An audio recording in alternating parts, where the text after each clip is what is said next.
শহীদ বুদ্ধিজীবী দিবসে বরাবরই যে প্রসঙ্গটি সবার আগে আসে সেটি হলো স্বাধীনতার এতদিনেও বুদ্ধিজীবীদের পূর্ণাঙ্গ তালিকা না হওয়া। ১৯৭২ সালে প্রাথমিকভাবে ১,০৭০ জনের একটি তালিকা হয়েছিল।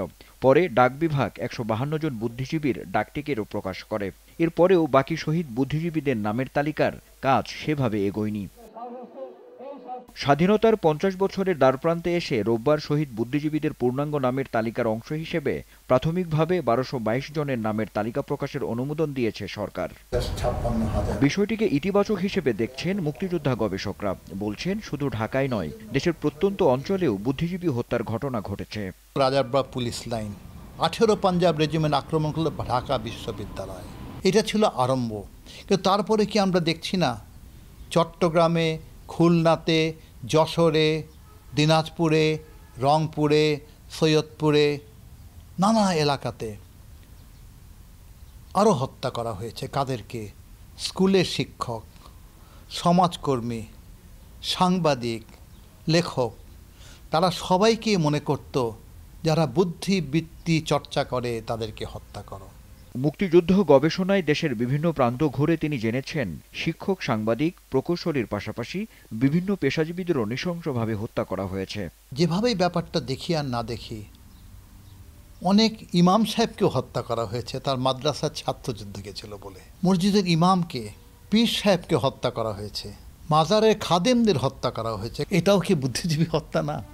শহীদ বুদ্ধিজীবীদের সন্তানরা বলছেন, মুক্তিযুদ্ধের পুরো ৯ মাসেই বুদ্ধিজীবীদের হত্যা গুম করা হয়েছে।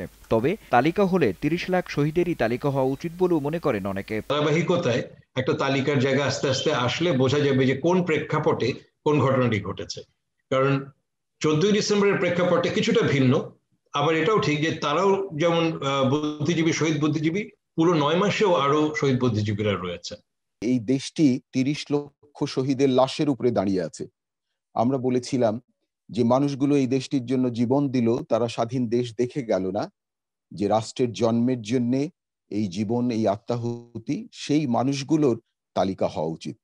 তবে কোনো খেতাব বা তালিকার অন্তর্ভুক্ত হতে নয়, দেশকে মুক্ত করতেই মুক্তিযোদ্ধারা যুদ্ধ করেছেন বলে জানালেন এই শহীদ পরিবারের স্বজন। কর্নেল নুরুজ্জামানের কথা বলছি, উনি এক জায়গায় তার যে খেতাব প্রত্যাখ্যানের ব্যাখ্যা দিতে যেয়ে বলেছেন যে একবার যুদ্ধক্ষেত্রে উনি ২৫ জন মুক্তিযোদ্ধা নিয়ে একটা কনভয় করে উনি একটি ব্রিজ পার হবেন। এইরকম অবস্থায় একজন নারী, বয়স্ক নারীর ঊর্ধ্বশ্বাসে ছুটে এসে ওনাদের লরির সামনে দাঁড়িয়ে হাত উঁচু করে বলল, তোমরা ওদিকে যেও না, ওই ব্রিজের মধ্যে মাইন পোতা আছে।